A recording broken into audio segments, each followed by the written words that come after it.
un nuevo programa de cursos, espacio de entrevistas del Centro de Estudios Superiores Universitarios de la Universidad Mayor de San Simón. Indudablemente estos tiempos de pandemia están afectando nuestras vidas, no solo en el ámbito sanitario, que creo que es lo más visible, sobre todo también laboral, económico, social, recreativo y en general a todos los aspectos que refieren a nuestras prácticas vinculadas a nuestro quehacer cotidiano. Desde las cuestiones más banales, como, bueno, cómo salir, cómo utilizar los micros, el transporte público, o cómo vestirse para salir, hasta cuestiones más álgidas, como, estoy pensando, cómo seguir trabajando, o cómo no interrumpir, que ha sido el caso de muchos estudiantes universitarios y estudiantes de colegio, no interrumpir la formación escolar, o cómo lidiar con los problemas de salud. Es decir, hay una serie de conjunto de problemas que han ido apareciendo con esta pandemia. Y entre estas actividades cotidianas, entre estos problemas cotidianos, el abastecimiento de productos de consumo familiar empieza a ser un problema básico. Los mercados, los espacios donde uno se abastece han empezado a ser también focos de riesgo, tanto para los compradores como para los vendedores, que de hecho son uno de los sectores, uno de los grupos más vulnerables en este proceso. De hecho, los mercados, los lugares donde uno se abastece, rompen con todas las medidas de bioseguridad generalmente que uno podría pensar. Son espacios donde no hay distanciamiento, donde hay varias personas, donde estamos muchas veces en espacios cerrados, son espacios donde hay mayor contacto físico, es decir, son espacios problemáticos. Y a partir de eso empiezan a surgir preguntas de dónde ir a comprar, cómo hacerlo para disminuir los focos de contagio y los riesgos de contagio. Y en este marco de estas preguntas, de estas preocupaciones, es que han empezado a surgir estrategias, han empezado a surgir proyectos que justamente buscan hacer frente a este tipo de problemas. De hecho, hoy día vamos a hablar de uno de los proyectos que justamente está trabajando con el tema. Se trata del proyecto de mercados saludables que actualmente está siendo desarrollado por la Universidad Mayor de San Simón en convenio, nos van a explicar en un ratito, con otras universidades de otros países del mundo.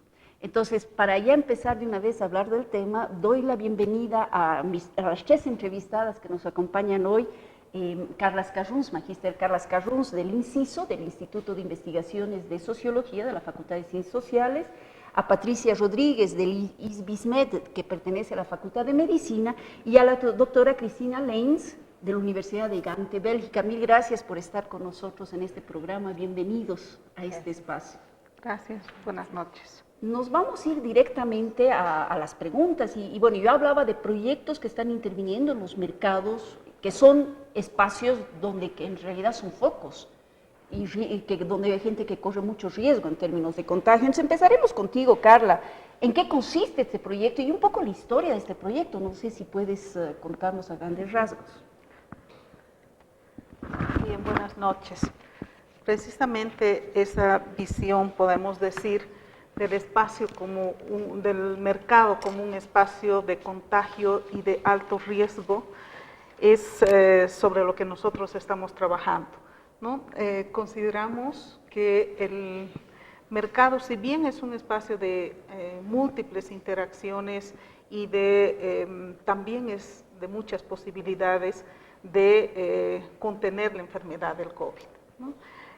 Nuestro proyecto ha surgido precisamente para dar respuesta a esta problemática y esta necesidad urgente.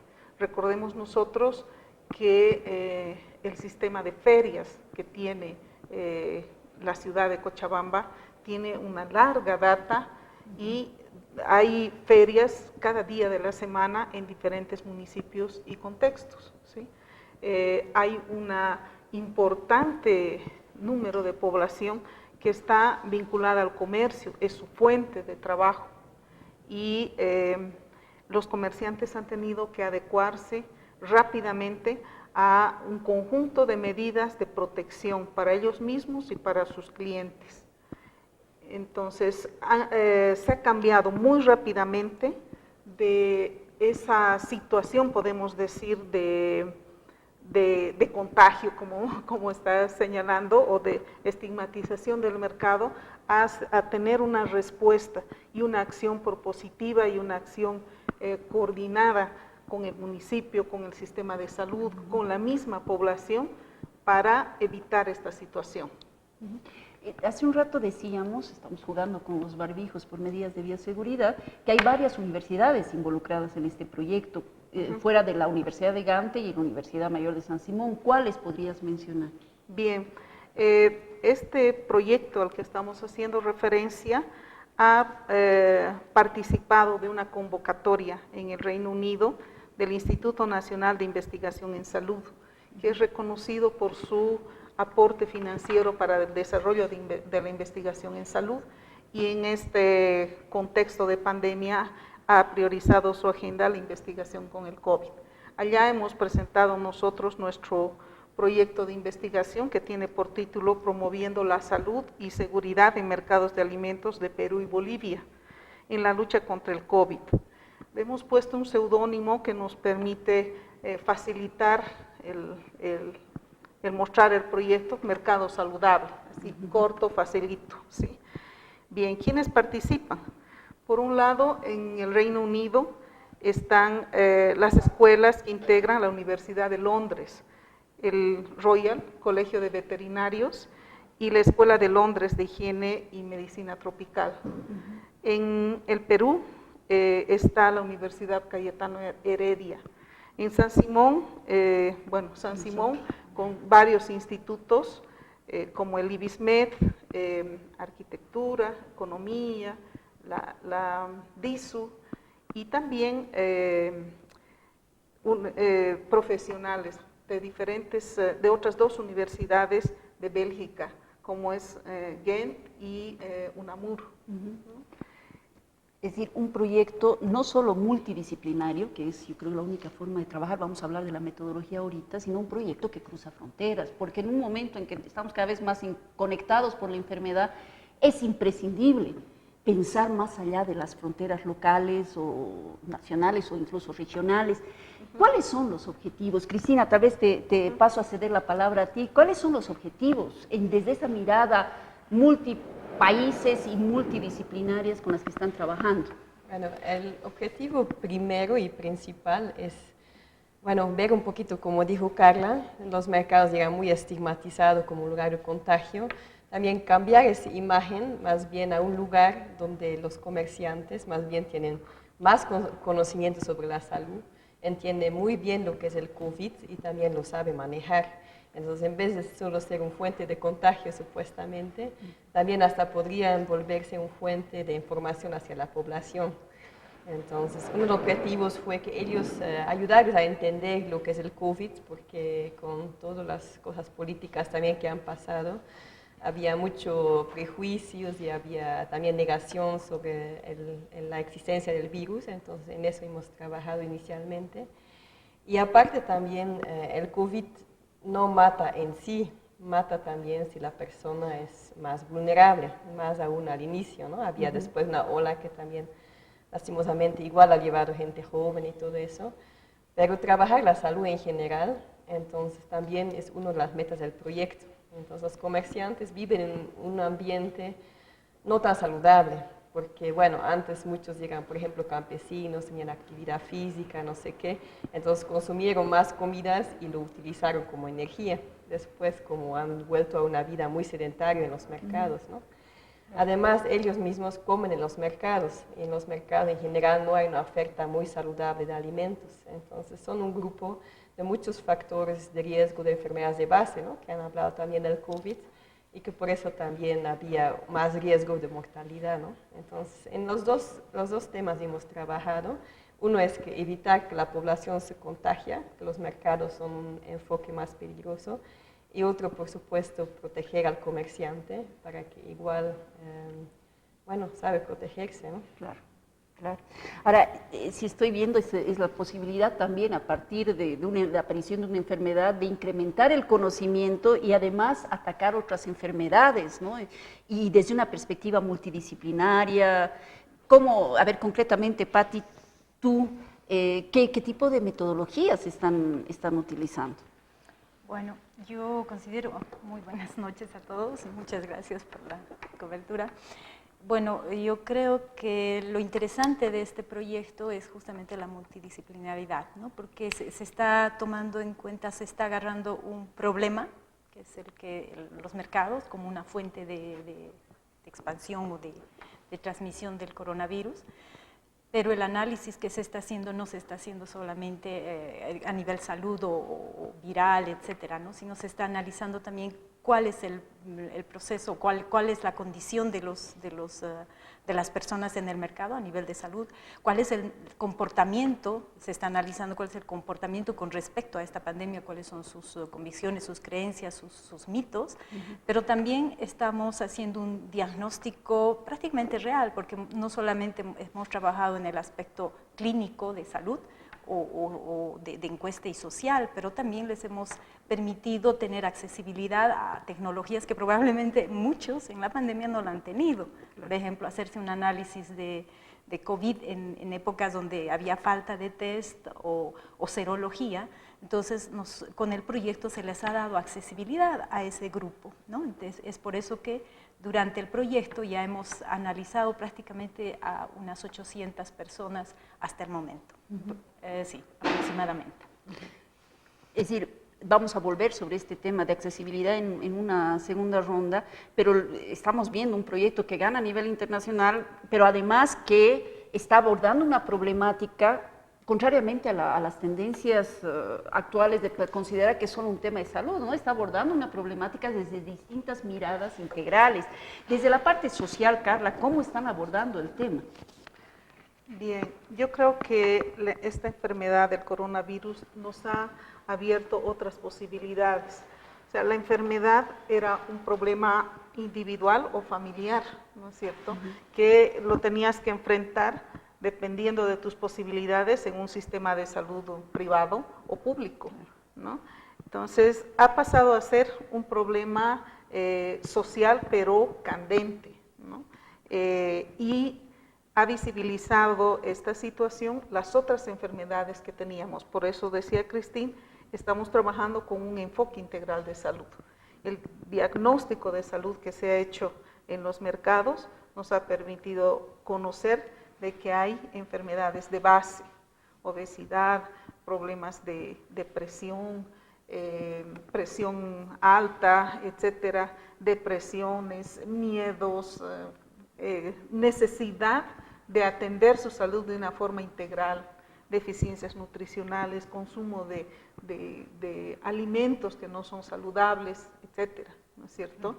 Y la intervención, como es una intervención concertada en un diálogo, podemos decir, horizontal, tanto con la dirigencia, con el municipio, con el sistema de salud y sobre todo con los comerciantes, que son las personas que han depositado su confianza en este proyecto para hacerse sus chequeos médicos, sus análisis de laboratorio, para entregarnos su información social, etcétera, y permitirnos esta visión integral de esta situación de la pandemia. O sea, es la conjunción de estas distintas disciplinas, pero también de estos otros actores muy importantes, la sólida organización social que tienen los comerciantes, ¿sí? La preocupación y dedicación que le ha dado el municipio y el sistema de salud de la red de salud Sacaba, que es el lugar donde estamos trabajando, para posibilitar nuestro trabajo, este trabajo conjunto interinstitucional, con organización social, con investigación y con respuesta concreta a estas necesidades, es que nos ha puesto, podemos decir, en una situación de privilegio de investigación, ¿no? El conocimiento de la realidad social, de la organización, cómo funciona, etcétera, desde la parte más social, desde la salud. Tú eres doctora, Cris, ¿cómo han trabajado? ¿Cuáles son las principales actividades que se están llevando a cabo en el proyecto? Bueno, igual, como ya ha dicho Carla, hemos también fortalecido las cosas que ya hay. porque en el primer diagnóstico hemos visto que la mayoría ha sobrevivido sin apoyo casi del sistema de salud, sin nada. Entonces no sería muy inteligente de quitarles los recursos que tienen, que son por un lado que ellos se trataban con plantas medicinales que tienen amplio conocimiento, y en eso también les hemos apoyado, y en un protocolo que hemos trabajado, en cual para la población o los comerciantes les damos siempre cuando son positivos la opción entre un tratamiento de plantas medicinales y un tratamiento más con medicinas. Además, hemos dado también un instrumento que es el oxímetro, que creo que la mayoría de la población ya conoce, que bueno, ya se ha vuelto mucho más importante de tener en la casa que un termómetro o otro insumo médico. Entonces, hemos podido también enseñar a los comerciantes cómo utilizar ese instrumento, y para que en cada federación, cada asociación tienen uno de esos instrumentos también. Entonces, ¿por qué es tan importante? Es importante porque cuando el oxígeno está bien, significa que el pulmón está suficiente bien para que no hay problema que si eligues entre un tratamiento natural o un tratamiento médico. En caso que sí hay una afectación del pulmón que empieza, entonces es urgente que sí, mientras ya hay tratamientos específicos, que se tiene que iniciar rápido, porque si se espera cuando la persona ya deteriora mucho, entonces es mucho más difícil también de salvar vidas. Entonces, igual de esta manera, algunos comerciantes hemos podido lograr que han sobrevivido, porque ellos en tiempo han visto que ha bajado, han empezado ese rato el tratamiento necesario. Entonces, es un instrumento también para la población muy importante, ¿no? En cuanto se detecta que hay COVID, entonces hay que empezar a hacer todas estas medidas para prevenir el riesgo de mayor... Bueno, no se previene nada, pero se detecta en tiempo cuando el pulmón se afecta. Claro. Pero no sabemos tampoco con los variantes que nos vienen, más probable, como es, por ejemplo, con la primera variante, entre el tiempo que la persona tenía COVID, como un resfrío empezando, y se complicó en el pulmón, pasaban como 7, 10 días a veces. Con la variante que ha estado en mayo, junio 2021, había muchas veces solo 2 días entre que empezaban los síntomas y que ya la persona se complicaba. Entonces, que nosotros en nuestro protocolo les avisamos, es desde que tienen COVID o síntomas sospechosos, que al menos por 10 a 14 días controlen la saturación. Si eso está bien, no hay necesidad urgente para que busquen atención médica, ¿no? Van a sanarse nomás también. Mientras tanto. Sí, sí, sí. Y desde laboratorios, Pati, porque tú eres la experta en el campo, ¿qué has estado haciendo? Bueno, todo este trabajo de tanto social, de educación, etcétera, siempre ha estado apoyado por laboratorio. Yo creo que ha sido crucial el estudio de hacer un levantamiento de la prevalencia del virus en diferentes etapas de esta pandemia, ¿no? Hemos tenido la suerte, podríamos decir, de haber empezado a hacer una línea de base, es decir, un sondeo serológico antes de la primera ola, ¿no? Antes de la vacuna. Antes de la vacuna primero. Entonces hemos podido constatar que había mucha gente que, bueno, ya un 40% para ese entonces que presentaba anticuerpos, ¿no? Pese a que había mucha mortalidad, etcétera, pero ya había un buen porcentaje de personas en el mercado que en esa temporada ya tenían buenos niveles de anticuerpos. Luego hemos hecho también otro corte, hemos hecho un seguimiento para ver cuál era la variación de estos anticuerpos en el tiempo con las diferentes olas. Bueno, el último trabajo, la última cohorte nos ha dado que a prácticamente el 80%, 84% de las personas ya habían tenido el contacto con el virus, ¿no? Bueno, ya habían tenido, es decir, realmente un porcentaje bien elevado. Y bueno, eso es interesante porque también tenemos datos de cuántos de estos individuos estaban vacunados, no vacunados, como ha sido la respuesta. Hay mucha información que se ha obtenido y que va a ayudar justamente a resolver estos problemas o plantearse más bien otras soluciones. Voy a volver sobre el tema de la vacunación y la inmunidad en la última parte, pero antes, porque ya se nos va a ir acabando el tiempo, Carla, a grandes rasgos los resultados hasta ahora. Bien, podemos decir que tenemos resultados en distintos campos. Primero es en el médico, ¿sí? Se ha hecho un seguimiento médico a los comerciantes. Hemos establecido en convenio y en acuerdo tanto con el sistema de salud como el municipio 2 consultorios que funcionan en el mercado, uno en el mercado Abasto y otro en Quintanilla. ¿Sí? Están estratégicamente ubicados para para que los comerciantes que venden en los otros mercados puedan acudir a estos centros. ¿Sí? Tenemos atención permanente cotidiana de médicos en estos lugares que facilitan hacer el seguimiento constante, ¿sí? Identificar casos, ver, etcétera, ¿no? Eso por un lado. Por otro, tenemos una base de datos social que nos ha permitido la caracterización de la población en general, en términos socioeconómicos y demás. Cristín ya les va a hablar un poco de la parte de salud, que ha sido un diagnóstico más integral, ha introducido varias técnicas y demás para poder hacer este diagnóstico más integral, como digo. La otra es la participación de la universidad y del equipo del proyecto en diferentes momentos, ¿no? Por un lado está el COEM de Sacaba, el comité científico del cual es parte Cristín, los diferentes debates que han habido para encarar todo el plan de salud, ¿no? Porque se ha hecho un plan de salud participativo, ¿no? Entonces hemos tenido la oportunidad de estar en este tipo de momentos y en estas circunstancias. Y en términos, bueno, obviamente esta última, ustedes están trabajando desde antes de la primera vacuna y ahora estamos en otra situación. Esta última ola no ha sido la misma que la anterior. Entonces, ¿cómo ustedes ven los cambios que se están dando a partir del proyecto también o en el proceso del proyecto, en términos de salud, ¿no? Sí, bueno, el enfoque ha cambiado un poquito porque al inicio, bueno, había un miedo espantoso que iban a morir todos, entonces ese enfoque, como la gente ya también han pasado por el COVID, ha cambiado un poquito, pero entonces más otra vez en este ola específico estamos enfocándonos en personas más vulnerables.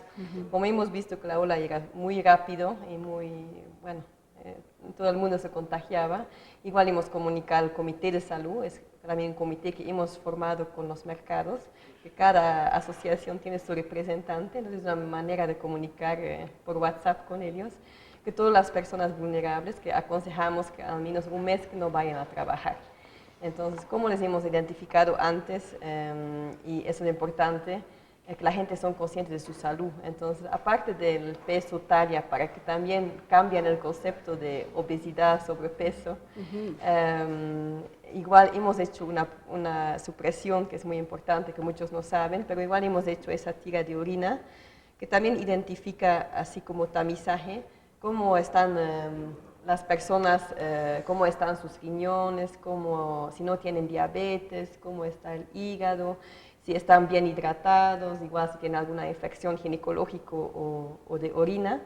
Entonces, cuando llega ginecológico, igual ya hemos avisado a Papá Nicolau y eso mismo también hemos hecho en el mercado. Entonces, bueno, llega bastante integrado. Pero es importante que la gente conoce su estado de salud y que van por un control preventivo, que saben cómo son sus factores de riesgo y que no esperan hasta que, bueno, ya hay complicaciones, ¿no? Claro. Sí, porque además sabiendo eso puedes manejar mucho mejor. Puedes actuar, ¿no? Si tú sabes que tienes el azúcar elevado, bueno, nunca tienes que llegar a insuficiencia renal, ni a ceguera, ni a amputaciones, puedes aprender a controlarlo también, ¿no? Y para terminar, desgraciadamente se nos acaba el tiempo, pero hay 2 preguntas que yo creo que son básicas porque están en el foco de la discusión hoy en día. Tú hablabas hace un rato del tema de inmunidad y de las vacunas. Tú, que eres experta en el tema y demás, es decir, ¿qué planteas respecto a la vacuna contra el COVID? Y contigo vamos a cerrar para dejar un mensaje a la población y frente al tema de inmunidad. Bueno, en todo el mundo se ha visto que la vacuna tiene un efecto protector, es decir, la población es mejor que se vacune, pero innegablemente una infección natural también da cierta protección. Yo creo que no hay que confiarse de que uno ha infectado primero y que ya no necesita la vacuna. Yo pienso que hay un refuerzo, hay una sinergia entre la infección natural y la vacuna. Entonces, completar las dosis, yo creo que sí va a ayudar y ha ayudado mucho. Yo pienso que el impacto que hemos tenido en esta última ola, bueno, debido a las características del virus también, del último virus, sin embargo, la vacuna también ha jugado su rol importante. Yo aconsejo a la población que no dude en hacerse vacunar, no importa con cualquier vacuna, no importa cuántas dosis, lo importante es que se vacune. Pero mejor tener las dosis completas, porque con una sola vacuna es menos el... Por supuesto. Y un último temita, vamos a robar 2 minutos más al programa. El tema, tú decías, también la inmunidad está dado por la forma de alimentarse, de vivir. Claro. Últimamente yo veo que en la radio, en la televisión, se habla de los anticuerpos neutralizantes nada más. ¿Ya? En realidad nuestro sistema inmunitario, nuestro cuerpo tiene 2 brazos de defensa, ¿no? Que es uno la producción de anticuerpos neutralizantes, que todo el mundo conoce, que agarra al virus y lo atrapa y lo mata. Sin embargo, nosotros también tenemos otro brazo, que es el brazo de nuestras células, de células pequeñas, que también son capaces de agarrar y de matar. Ahora, todo este conjunto, esta interacción, depende de nuestro estado, de nuestro estado. Una persona, se ha visto que personas que tienen comorbilidades, diabetes, etcétera, son las más susceptibles, más frágiles para el COVID, justamente porque su organismo está luchando con otras enfermedades. Entonces, yo pienso que mantener un estado de salud óptimo ayuda a una buena respuesta de estos 2 brazos de nuestro sistema inmunitario, ¿no? Se está hablando mucho de la vitamina D, por ejemplo, el sol, la buena alimentación, el poco estrés. Entonces, todo esto influye y tiene su impacto sobre el sistema inmunológico y, por supuesto, si el sistema inmunológico está óptimo, pues vamos a tener una buena respuesta, no solamente contra el coronavirus, sino contra todas las enfermedades. ¿Están trabajando con nutricionistas en el proyecto? Con un diabetóloga, entonces que también ha dado cursos antes a nutricionistas, entonces ella también ha escrito un libro, entonces con ella trabajamos y la misma población, de ellos mismos ha salido la idea que quieren un comedor saludable, entonces ya se han concientizado los comerciantes la importancia también de la alimentación. Un mercado saludable con un comedor saludable, que es fundamental. Miren, se ha acabado desgraciadamente el tiempo, porque en estos proyectos que lo han dicho, es decir, es un proyecto que ha ganado también a nivel internacional, que trabaja de manera multidisciplinaria, que es el desafío actual, y que trabaja además con otras universidades de manera comparativa, se está empezando a lograr ciertas cosas. Yo creo que eso hay que rescatar y ver cómo se puede continuar para hacer un frente al COVID, no desde solamente la salud o solamente lo social, sino de manera integral, que es lo que está haciendo el grupo. Mil gracias por acompañarnos hoy día. Si les interesa más el proyecto, tal vez pueden comunicarse con IBISMED en medicina o con sociología. Bueno, con la Universidad de Gans va a ser más difícil, bueno, pero vive aquí también, pero pueden comunicarse para saber más sobre el tema. En el mercado de Sacaba, en el consultorio del mercado de Sacaba, ¿no? Exacto, de Abasto y de Quintanilla. Allá encuentran a la doctora Cristina Lenz. Entonces ahí tienen la información. Muchísimas gracias.